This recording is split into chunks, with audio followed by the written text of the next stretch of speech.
ओम गम गणपतये नमः। नमः शिवाय।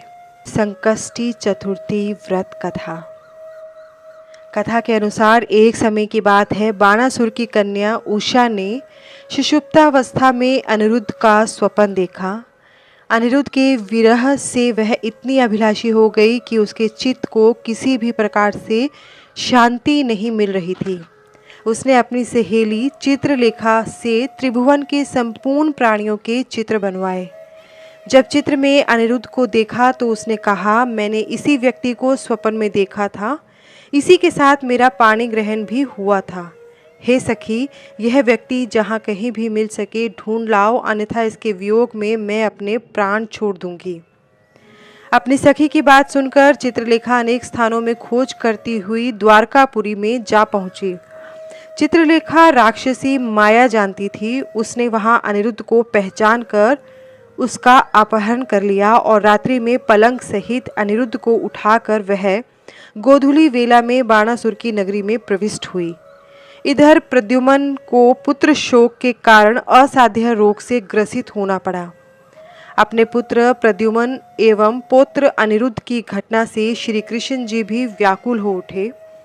रुक्मणी भी पौत्र के दुख से दुखी होकर बिलखने लगी और खिन्न मन से कृष्ण जी से कहने लगी, हे नाथ, हमारे प्रिय पौत्र का किसने हरण कर लिया, अथवा वह अपनी इच्छा से ही कहीं गया है। मैं आपके सामने शोकाकुल हो अपने प्राण छोड़ दूंगी।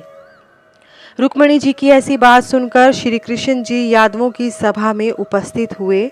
वहां उन्होंने परम तेजस्वी लोमश ऋषि के दर्शन किए। उन्हें प्रणाम कर श्री कृष्ण ने सारी घटना कह सुनाई। श्री कृष्ण ने लोमश ऋषि से पूछा, हे मुनिवर, हमारे पुत्र को कौन ले गया? वह कहीं स्वयं तो नहीं चला गया है? हमारे बुद्धिमान पुत्र का किसने अपहरण कर लिया है? यह बात मैं आपसे जानना चाहता हूँ। उसकी माता पुत्र वियोग के कारण बहुत दुखी है। श्री कृष्ण जी की यह बात सुनकर लोमश ऋषि ने कहा, हे कृष्ण, बाणासुर की कन्या उषा की सहेली चित्रलेखा ने आपके पुत्र का अपहरण कर लिया है। उसे बाणासुर के महल में छिपा के रखा है। यह बात नारद जी ने बताई है। आप आश्विन मास के कृष्ण पक्ष की संकष्टी चतुर्थी का अनुष्ठान कीजिए। इस व्रत को करने से आपका पुत्र अवश्य ही आ जाएगा। ऐसा कहकर मुनिवर वन में चले गए। श्री कृष्ण जी ने लोमश ऋषि के कथनानुसार व्रत किया और इस व्रत के प्रभाव से उन्होंने अपने शत्रु बाणासुर को युद्ध में पराजित कर दिया। यद्यपि उस भीषण युद्ध में शिवजी ने भी बाणासुर की बड़ी रक्षा की, फिर भी वह परास्त हो गया। भगवान कृष्ण ने कुपित होकर बाणासुर की सहस्त्र भुजाओं को काट डाला। ऐसी सफलता मिलने के कारण व्रत का प्रभाव ही था। श्री गणेश जी को प्रसन्न करने तथा संपूर्ण विघ्न को दूर करने के लिए इस व्रत के समान कोई दूसरा व्रत नहीं है। श्री कृष्ण जी ने कहा, हे राजन, संपूर्ण विपत्तियों के विनाश के लिए मनुष्य को इस व्रत को अवश्य ही करना चाहिए। इसके प्रभाव से आप शत्रुओं पर विजय प्राप्त करेंगे एवं राज्याधिकारी होंगे। इस व्रत के महिमा का वर्णन बड़े बड़े विद्वान भी नहीं कर सकते। हे कुंती पुत्र, मैंने इसका अनुभव स्वयं किया है।